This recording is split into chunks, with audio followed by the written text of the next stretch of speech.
You do not need a dramatic life overhaul. You do not need to wake up at 5 in the morning, run 10 miles, meditate for an hour, and completely reinvent yourself by the end of the week.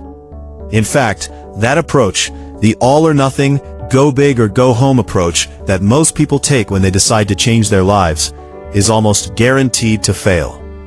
Not because you lack willpower, not because you are lazy or undisciplined, but because it is built on a fundamentally flawed understanding of how human behavior actually changes. Here is the truth that James Clear spent years researching, testing, and refining into one of the most practical and scientifically grounded books ever written on the subject of self-improvement. Change does not come from intensity. It comes from consistency. It does not come from massive action taken once. It comes from tiny actions taken repeatedly. And the difference between the person who transforms their life over the next 5 years and the person who stays exactly where they are is not talent, not motivation, and not opportunity. It is habits. Specifically, it is the system of habits they build and maintain every single day. In 2018, James Clear published Atomic Habits. It became one of the fastest-selling books in publishing history. It has sold over 15 million copies worldwide. It has been adopted by professional sports teams, Fortune 500 companies, schools, hospitals, and millions of individuals who were tired of knowing what they should do and never actually doing it. The book is not about trying harder. It is about building better systems. And in the next 30 minutes, we are going to go through every major idea in a way that is clear, practical, and immediately useful. Let us start with the idea at the very heart of the book. James Clear calls it the aggregation of marginal gains. He borrows the concept from Dave Brailsford, the performance director of the British cycling team who took over in 2003 when the team was in a state of near total failure. British cycling had won a single Olympic gold medal in its entire 76-year history. No British cyclist had ever won the Tour de France. Equipment manufacturers refused to sell them bikes because they were worried association with such a losing team would damage their brand. Brailsford came in with a philosophy he called the aggregation of marginal gains. The idea was to find a 1% improvement in everything related to cycling. Not 10%, not 50%, 1%. They redesigned the bike seats for more comfort. They rubbed alcohol on the tires for better grip. They tested different massage gels to find the one that aided fastest muscle recovery. They taught riders the most effective way to wash their hands to reduce the risk of illness. They even brought their own pillows on the road, so riders could sleep in the optimal position. Individually, none of these changes meant anything, but together, they compounded. Within 5 years, British cycling dominated the Olympics, winning 60% of the gold medals available. And within 9 years, British cyclists had won the Tour de France 5 times. This is the mathematics of marginal gains. If you get 1% better every day for 1 year, you will end up 37 times better by the end of it. If you get 1% worse every day for 1 year, you will decline nearly down to 0. 1% every day in the right direction. That is all it takes, and that is what this book is about. Clear introduces what he calls the plateau of latent potential. Imagine you are holding an ice cube in a warm room. The temperature is 25 degrees. You start heating the room. 26 degrees, 27, 28. Nothing is happening. You might look at it and think the heat is not working. You might give up. But the heat is working. The energy is accumulating. And at 32 degrees, the ice melts, all at once. A dramatic, visible transformation. But the transformation did not happen at 32 degrees. It happened across every single degree that came before it. This is what Clear calls the valley of disappointment. The gap between the effort you are putting in and the results you can see. Most people start a new habit with high expectations. They exercise for a week and expect to see a six-pack. They meditate for a month and expect to feel enlightened. They save money for a year and expect to feel wealthy. When the results do not match the effort, they conclude that the habit is not working. They quit, they try something else, and the cycle repeats forever. But the habit was working. The potential was accumulating just below the surface. They just quit before the ice melted. And this is where lasting change always begins. Clear makes a distinction that will immediately reframe how you think about every habit you have ever tried to build. He says there are two types of people who are trying to quit smoking. When someone offers the first type of cigarette, they say, "No thanks, I am trying to quit." When someone offers the second type of cigarette, they say, "No thanks, I am not a smoker." Do you hear the difference? The first person is still fighting against their identity. They see themselves as a smoker who is trying not to smoke. The second person has already changed who they believe they are. They are not resisting a temptation. They are simply acting in accordance with their identity. The habit is easy because it is consistent with who they are. This is the concept of identity-based habits. Every action you take is a vote for the type of person you wish to become. Every time you go to the gym, you cast a vote for the identity of someone who exercises. Every time you write a paragraph, you cast a vote for the identity of a writer. Every time you choose the salad, you cast a vote for the identity of a healthy person. No single vote wins the election, but enough votes, cast consistently over time, build an undeniable evidence base that you are who you want to become. And eventually, the identity locks in. And when it does, the habits that were once a struggle become automatic. Because you are not doing them to achieve an outcome. You are doing them because this is who you are. The practical question becomes, what is the identity you want to build? Not what do you want to achieve, but who do you want to become? A person who reads, a person who moves their body every day, a person who saves before they spend, a person who shows up. Start there. And then ask yourself, what would that person do today? Now let us get into the mechanics of how habits actually form, and how you can use that understanding to build new ones and break old ones. Clear builds on decades of behavioral psychology research to describe what he calls the 4 laws of behavior change. Each law corresponds to one of the 4 stages of the habit loop: cue, craving, response, and reward. And each law gives you a concrete lever you can pull to make good habits easier and bad habits harder. The habit loop works like this. Every habit begins with a cue, a trigger that tells your brain to initiate a behavior. The cue triggers a craving, the motivational force behind every habit. The craving motivates a response, the actual habit or behavior. And the response delivers a reward that satisfies the craving and gets associated with the original cue, making the loop more likely to repeat in the future. This loop runs automatically, unconsciously, thousands of times a day. Your brain is constantly scanning the environment for cues that predict rewards, and running the associated behaviors on autopilot to get there faster. The first law of building a good habit is to make it obvious. This law works on the cue stage of the habit loop. Most people try to build habits through motivation and willpower. Clear argues that these are unreliable and exhaustible resources. Environment design is a far more powerful tool. The shape of your environment determines the shape of your behavior, far more than your intentions ever will. He tells the story of Anne Thorndike, a physician at Massachusetts General Hospital, who wanted to help her patients eat healthier without requiring any willpower or motivation from them. She simply redesigned the hospital cafeteria. She moved water bottles to eye level and put them next to the cash registers. She placed fruit in prominent positions throughout the room. She made the healthy options the obvious choice, the default choice, the path of least resistance. Water sales increased by 25%. Soda sales dropped significantly. Nobody was told to change. Nobody was motivated or lectured. The environment was redesigned and behavior followed automatically. You can apply this principle immediately. Want to read more? Put a book on your pillow so you see it before you sleep. Want to exercise more? Sleep in your workout clothes. Put fruit on the counter and move unhealthy food to the back of a high cupboard. Want to practice guitar? Leave it on a stand in the middle of the room, not in a case in the closet. Clear calls this the strategy of environment design.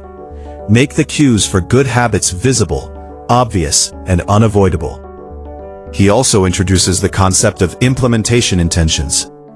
Research shows that people who make a specific plan for when and where they will perform a habit are significantly more likely to follow through than people who just intend to do it. The format is simple. I will do this habit at this time in this location. Not, I will exercise more, but I will exercise at 7 in the morning at my local gym on Monday, Wednesday, and Friday. The specificity removes the need for decision-making in the moment, and decision fatigue is one of the biggest hidden enemies of consistent behavior. The second law of building a good habit is to make it attractive. This law works on the craving stage of the habit leap. We are more likely to repeat behaviors that we associate with positive feelings, and we can deliberately engineer those associations. Clear introduces a technique called temptation bundling. The idea is to pair a habit you need to do with something you genuinely want to do. Only listen to your favorite podcast while you exercise. Only watch your favorite show while you fold laundry. Only get your morning coffee after you have written your daily journal entry. You link the thing you need to do with the thing you already want to do, and the habit becomes far more attractive. He also talks about the powerful role of social environment in shaping what we find attractive and normal. We imitate the habits of 3 groups in particular. The close, meaning our family and friends. The many, meaning the tribe or culture we belong to.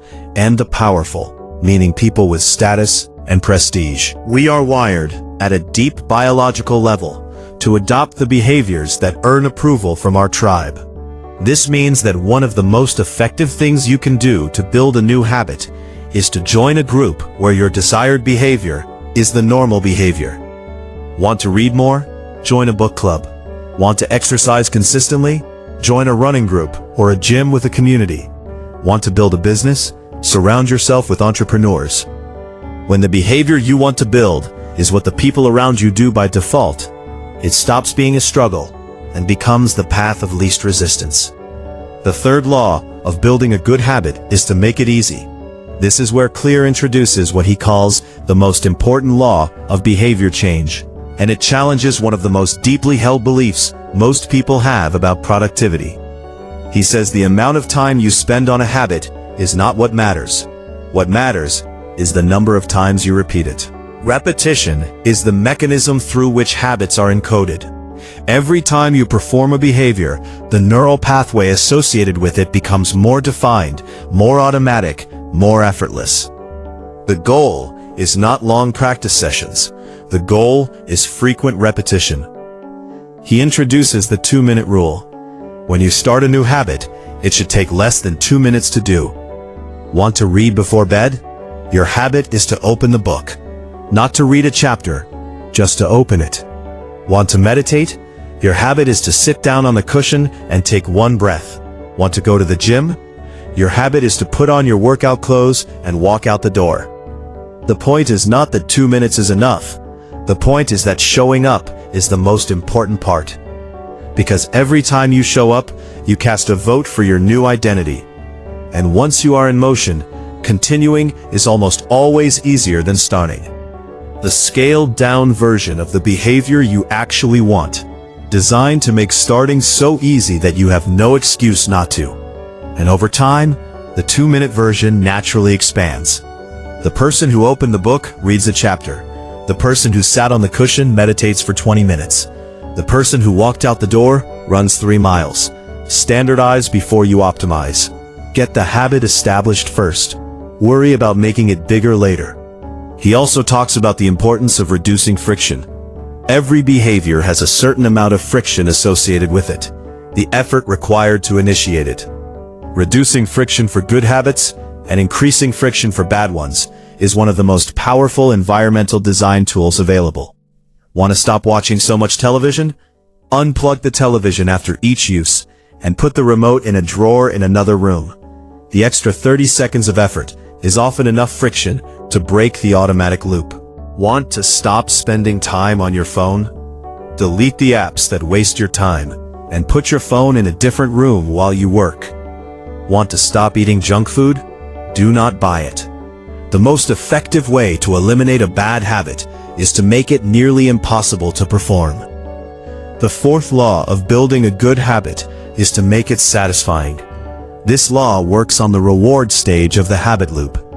We are wired to repeat behaviors that feel rewarding and avoid behaviors that feel punishing. The problem with most good habits is that their rewards are delayed. You exercise today but do not see the physical results for weeks. You save money today but do not feel wealthy for years. You practice a skill today but do not feel competent for months. Meanwhile, the rewards of bad habits are immediate.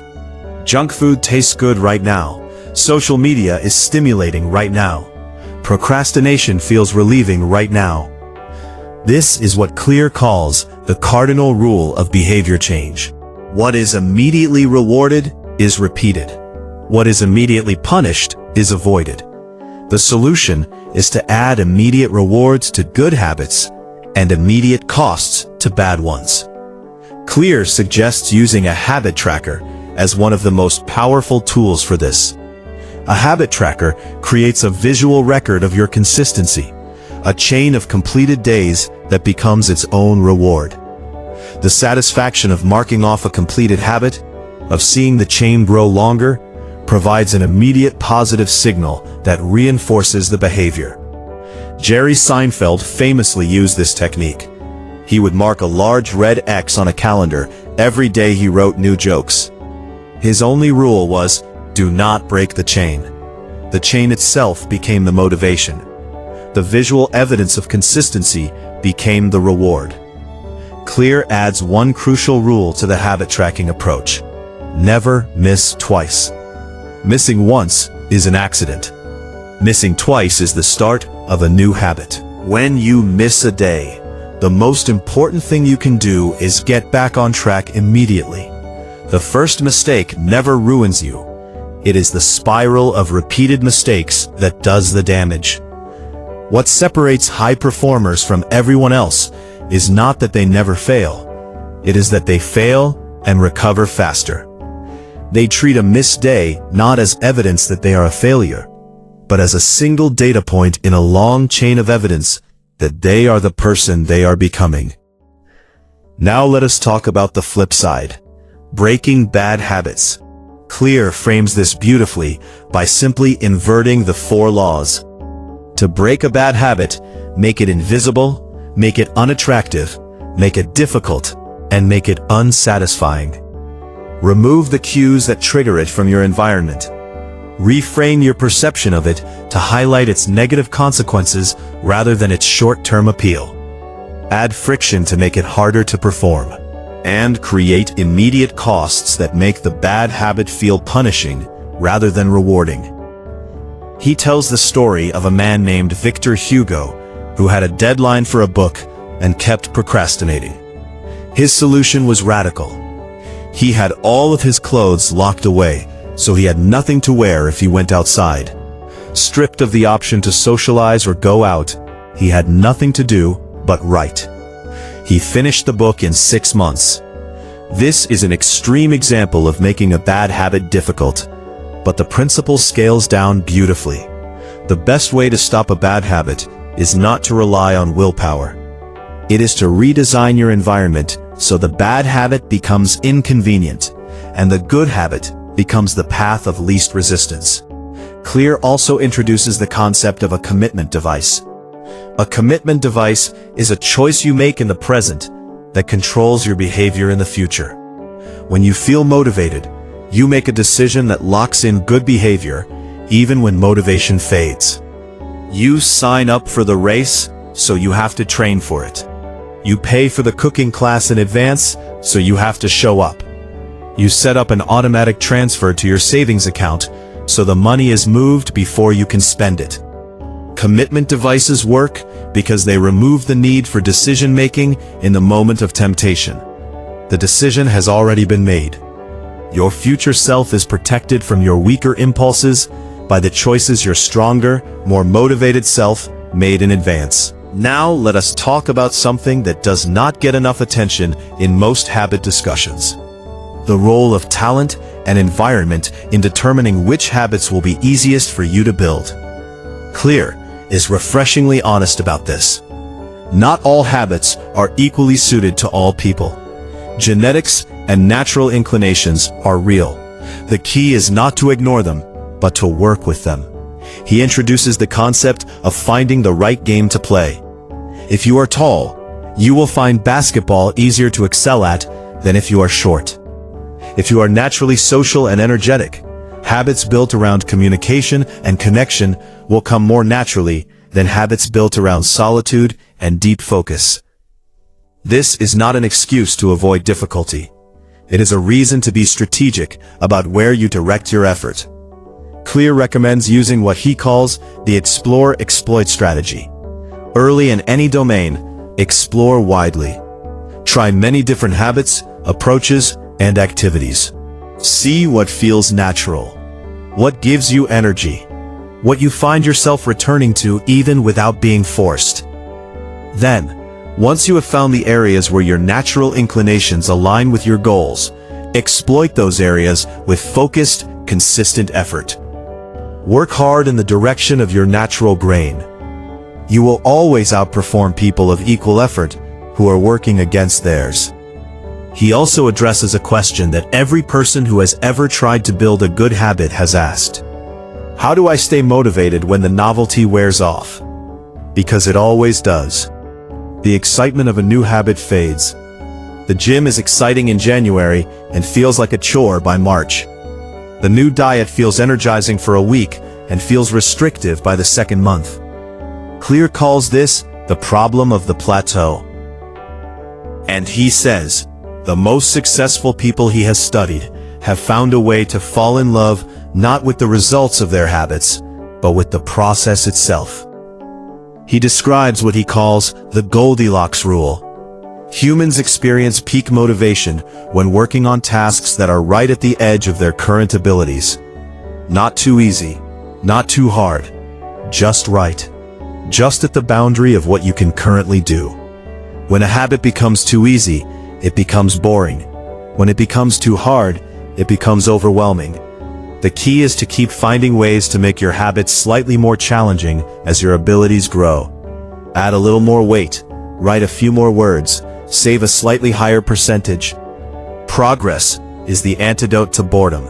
And boredom, Clear says, is the real villain of habit formation.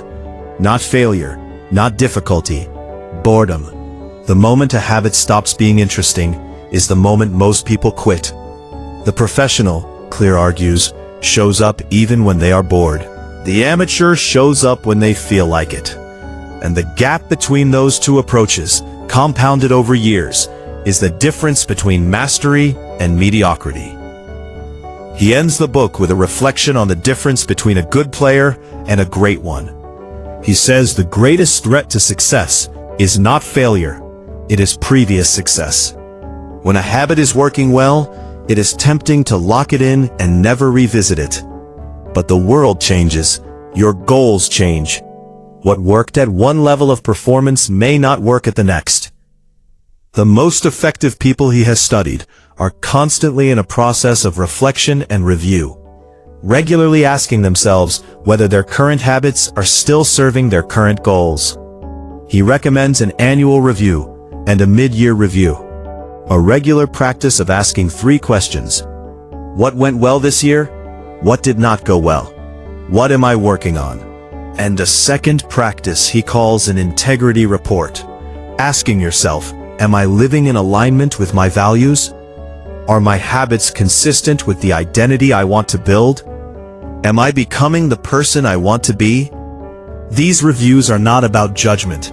They are about calibration, They are about ensuring that the system you are running is still pointed in the direction you actually want to go.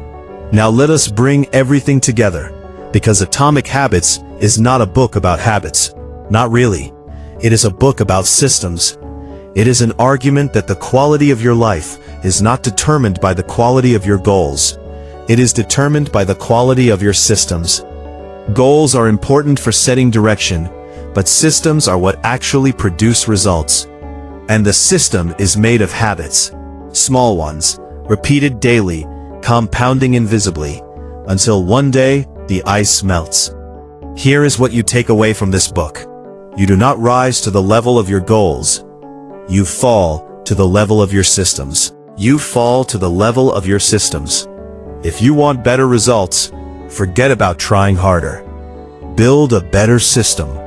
Start with identity. Decide who you want to become, not just what you want to achieve. Then cast votes for that identity every single day through the smallest possible actions. Make good habits obvious, attractive, easy, and satisfying. Make bad habits invisible, unattractive, difficult, and unsatisfying. Use the 2-minute rule to eliminate the resistance to starting. Use habit tracking to create immediate satisfaction. Never miss twice. Design your environment before you rely on your willpower. And keep showing up, especially when it feels like nothing is happening, because that is almost always when everything is about to change. James Clear closes his book with a thought that is simple enough to fit on a bumper sticker, but deep enough to spend a lifetime unpacking. He says, "You do not rise to the level of your goals, you fall to the level of your systems." Your life right now is the output of your current system of habits. If you want a different output, you need a different system. Not a dramatic reinvention, not a massive overhaul. Just 1% better, every day, in the right direction. The ice cube is sitting in the room right now. The question is whether you are willing to keep applying heat long enough to watch it melt.